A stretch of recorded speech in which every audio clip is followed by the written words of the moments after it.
Hey dropout, translate this in an hour. I glanced at the documents handed to me with a mocking laughter. It appeared to be a contract written in French. It might be too hard for you without a college degree, but get it done in less than an hour.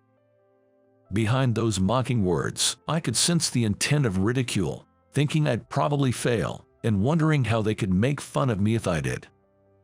The surrounding coworkers watched the exchange with a mix of sympathy and disbelief.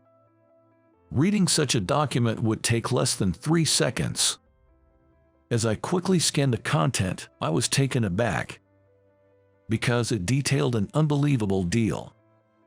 I've skimmed through it, and this contract is just absurd. What? No way you read that so quickly. Facing his raised angry voice, I calmly pointed out the errors in the documents. My name is Sam. I'm a regular office worker at a certain company. Well, starting today, I'll be working at the New York headquarters. Growing up in a poor family, I started working on the ground at this company right after middle school. Back then, it was just a part-time gig, but eventually, I was hired full-time. My co-workers were kind, and despite my limited formal education, they taught me a lot. From the job itself to math and even languages, I learned a lot on the job. I always believed that what I learned would one day benefit the company and contribute to its growth. With that mindset, the company helped shape me into a respectable professional, recognizing my skills and eventually trusting me with an assignment to an overseas branch. Although my first venture abroad presented numerous challenges, it was rewarding, and I was able to build good relationships with the locals. To be honest, I have been offered higher positions multiple times but always declined because I prioritized hands-on work at the branch. It was a decision many people regretted, but they respected my choice and let me proceed how I saw fit. Thanks to that, our overseas branch got on the right track, generating stable revenue. And so, I've proudly returned to the New York headquarters. Though my departure was bittersweet for many at the branch, I know they've grown enough to run it on their own. Many came to the airport to bid me farewell, bearing loads of gifts and bouquets. I waved back at them. I am heading back to the States and going to serve as a regular worker at the New York headquarters for a while to get accustomed to working there. I've missed my home country and regard my co-workers like family, so I was eagerly anticipating my return. I gazed out of the airplane window, lost in thought. After a long time away, I was excited about returning to the States and to the impressive new building of headquarters. Starting today, this is my workplace. As I looked around the spacious office, Harry gave a brief introduction about me. The co-workers, many of whom I didn't recognize, greeted me with applause. The only familiar face seems to be Harry. For now, I'll be assigned to the sales department where Harry works, to get a grasp of the atmosphere and work routine of the New York headquarters. There's talk about me taking up a significant position later on, but revealing that now might intimidate some co-workers. So, for now, they introduced me as just another co-worker returning from the branch. Starting from today, I look forward to working here. With that greeting, I bowed my head, and the co-workers greeted me with warm applause. I thought this was a great workplace. I never imagined that among the young, motivated co-workers, there would be someone with malicious intent. On the first day, I focused on understanding the workflow, getting to know clients, and familiarizing myself with ongoing contracts. That's when I was introduced to a young man named James, a graduate from a prestigious university, and showing promise as a rookie just a year after joining the company.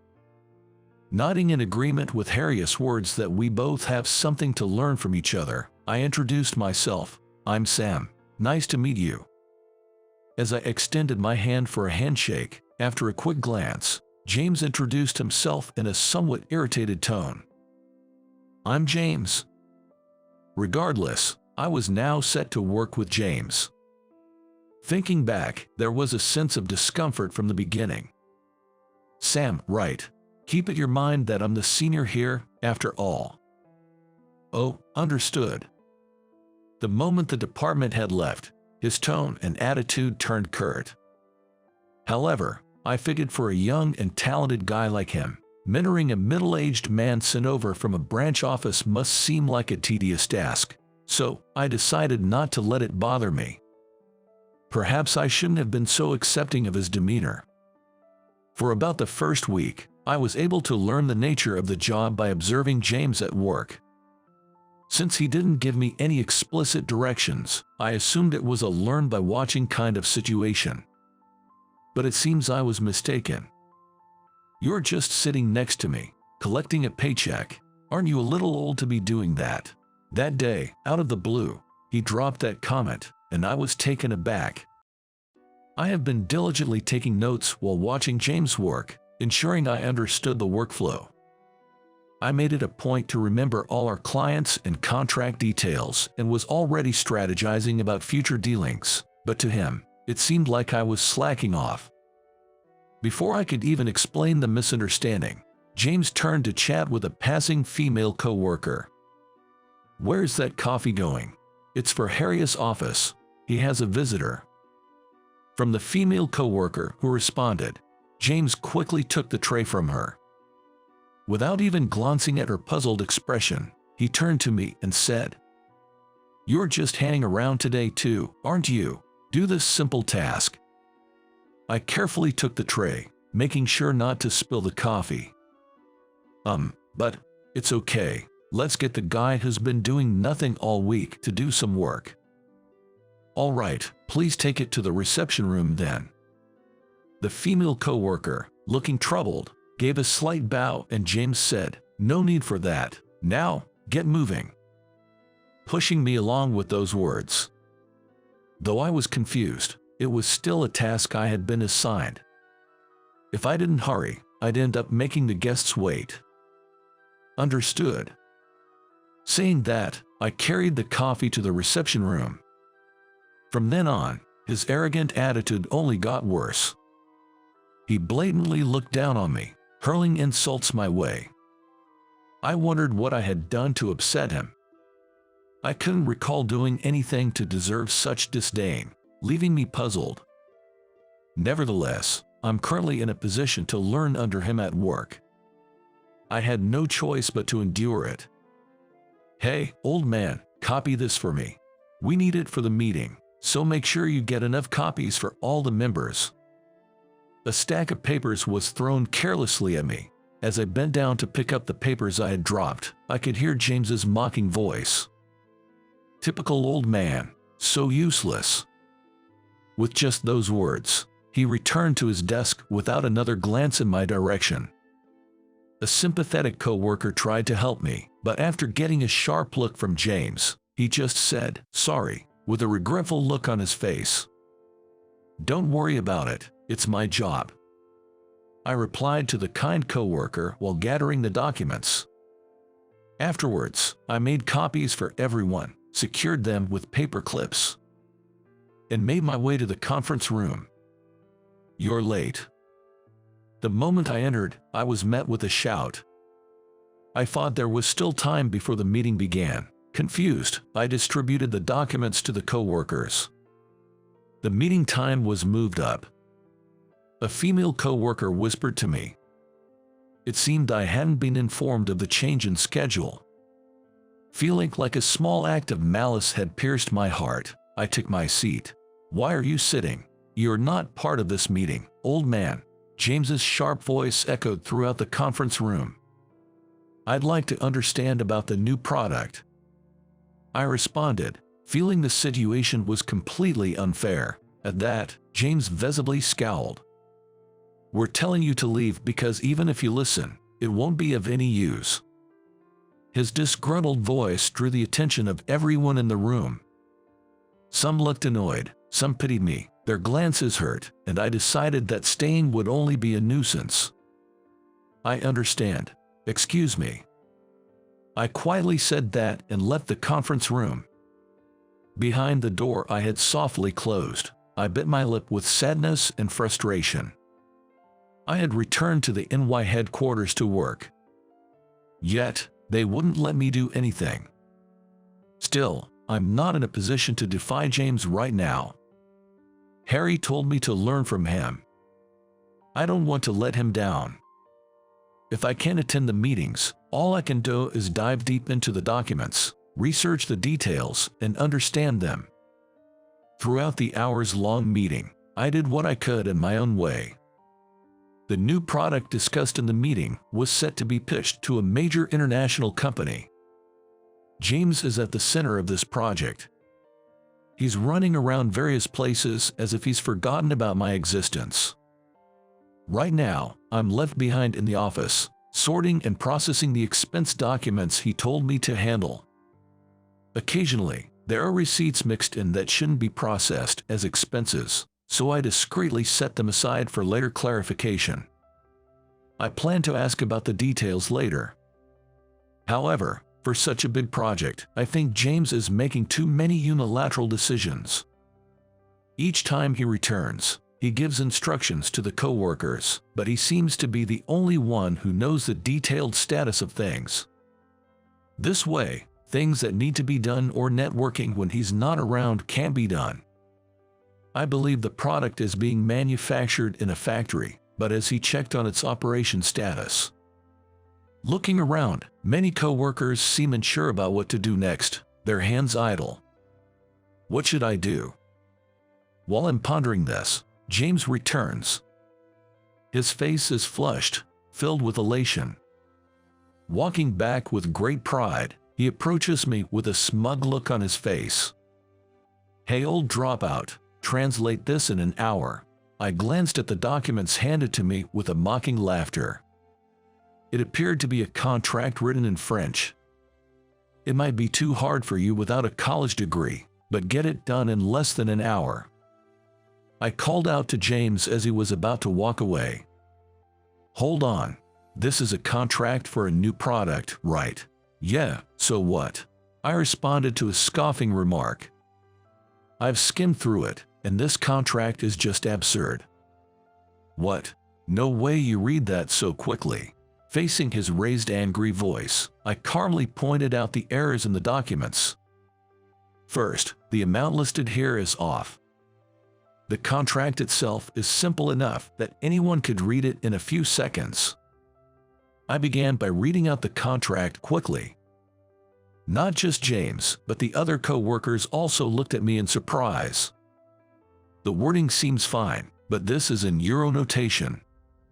What are you talking about? That can't be right." James snatched the contract from me and took another hard look at it. He was visibly shaken by the amount listed. The fact that the amount was sneakily written in small, messy handwriting suggests that the other company is definitely shady. Still, if one were to carefully check, it would be obvious. To begin with, it's clear they're taking us lightly if they think they can pull something like this. Thankfully, the contract hasn't been finalized yet. There's still a chance to fix things. Can someone please call Harry as soon as possible? Whoa, old man, don't go making decisions on your own. I glance at the shouting James and quickly think about my next move. "James, the contract mentions that we need to provide samples before the deal, right?" "Yay, that's right. It's a big deal. That's standard procedure. Have you informed the factory about this?" At my words, James hesitated.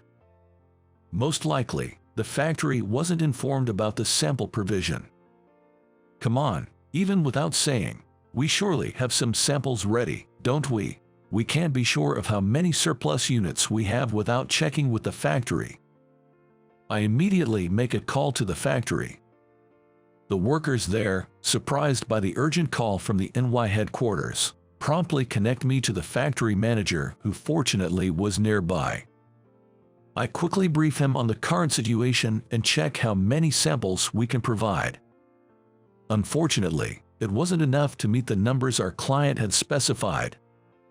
"I know it's a stretch, but can we ramp up production to meet the deadline? For you, Sam, we'll make it work. Don't sweat it." The factory manager was willing to cooperate.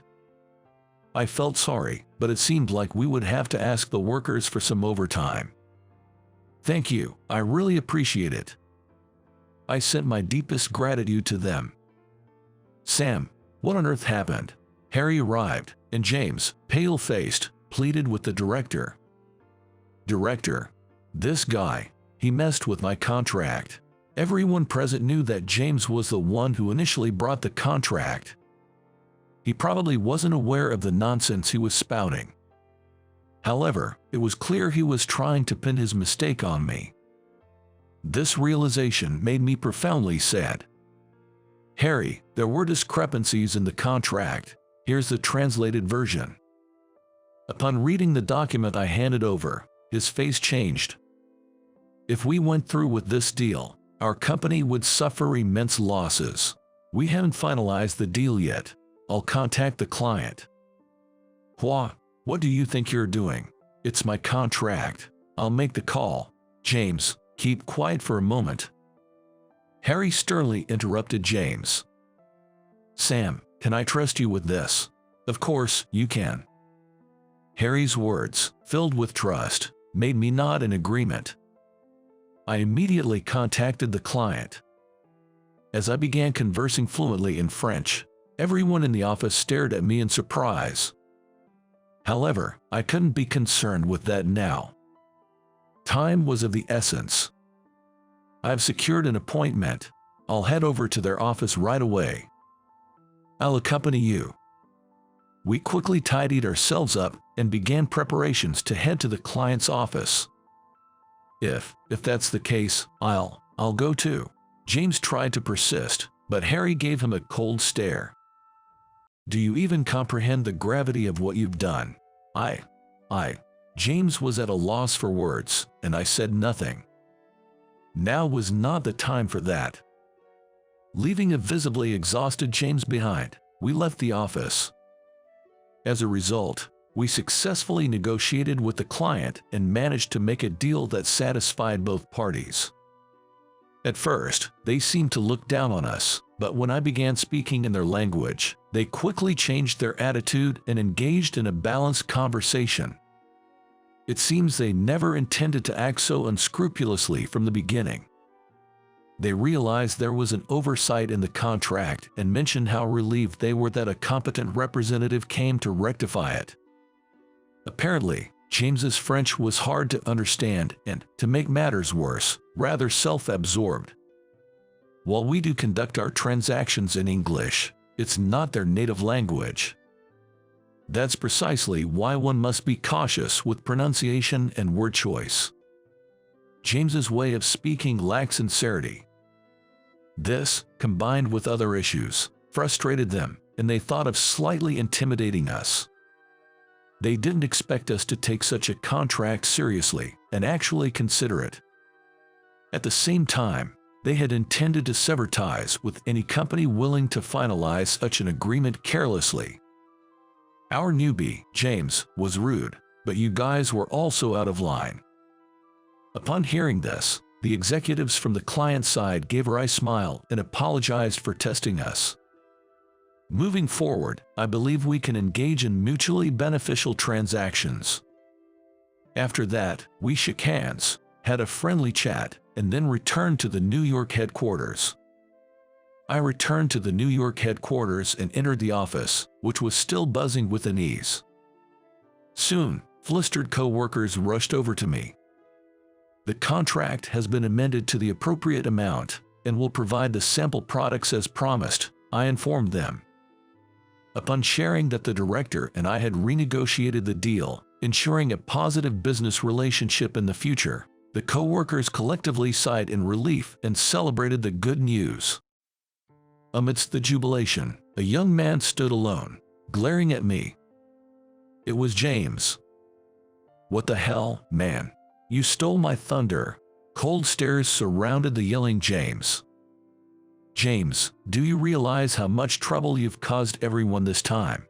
As I questioned him calmly, it seemed to strike a nerve, and he started ranting like a tantruming child. Why should I care? If everyone had listened to me, everything would have gone smoothly. I did nothing wrong. Everything would have been fine without your meddling. I'm not at fault. Definitely not at fault." With each of his outbursts, the atmosphere grew colder. And it seems my patience had reached its limit. Enough is enough. My voice echoed throughout the office. You should be ashamed, being an adult and not being able to accept your own mistakes. Quietly, yet with stern authority, I addressed him. James stood there, lost for words. The coworkers just stared at me with shock, while Harry gave a wry smile. This could have been avoided if you haven't acted on your own. There's nobody else here competent enough except me. No one paid heed to James's lone outburst. Why is it always me who's in the wrong, and you old man is always right? My name is Sam, so do not call me old man. I replied firmly. You've never once called me by my name, have you? Why would I? Someone like you doesn't deserve that kind of respect. Seeing James refuse to accept his mistakes to the very end made me sad. James, Sam here, has been instrumental in setting up our overseas branches and has been a pillar of support for 10 years. But he's just a guy without a college degree. It's true I didn't graduate from college, but ever since then, I've dedicated my life to this company. At the words of both Harry and me, everyone in the office, including James, was speechless. He's in a completely different league than you, both in skills and experience. I hoped you would learn from Sam. I was mistaken. The words from Harry, clearly expressing his disappointment, left James utterly deflated. After that, I no longer saw James around the office. He wasn't fired. The company tried to let him go, but I intervened. Though arrogant and self-centered, he's still young. He should have the chance to start over. Now, he's working at a factory as a regular worker on the floor. I wanted him to get to know the ground level, to understand the products and the people making them, and then figure out what he should be doing. Some said I was being lenient, but I disagree. For someone as proud as him, working on the factory floor would be a humbling experience. I thought this would be the best lesson for him. He might not be able to do even half of what the workers he looked down upon can do. Through this, I hope he learns. It's because of these supportive workers that we can do our jobs. Being nurtured by this company, I don't want to abandon him. I hope he bounces back from this setback and someday we can work side by side. That's my wish. Months have passed since then, and work has been running smoothly. As for me, I've been promoted to Sales Department Director. Harry is now an Executive Vice President. My relationships with the coworkers are strong, and we have a solid partnership with the clients, even the ones we had the contract issues with. Looking back, this company saved my life. And now, I'm back at the New York headquarters, supporting the company as one of its pillars. I'm liaising with our overseas branches, and we're making progress with new product development. The fruits of my labor over the years are finally paying off. I couldn't be happier. I will continue to grow alongside this company. I watered the small cactus on my desk before heading to a meeting. By the time I returned, the cactus had blossomed with a tiny flower.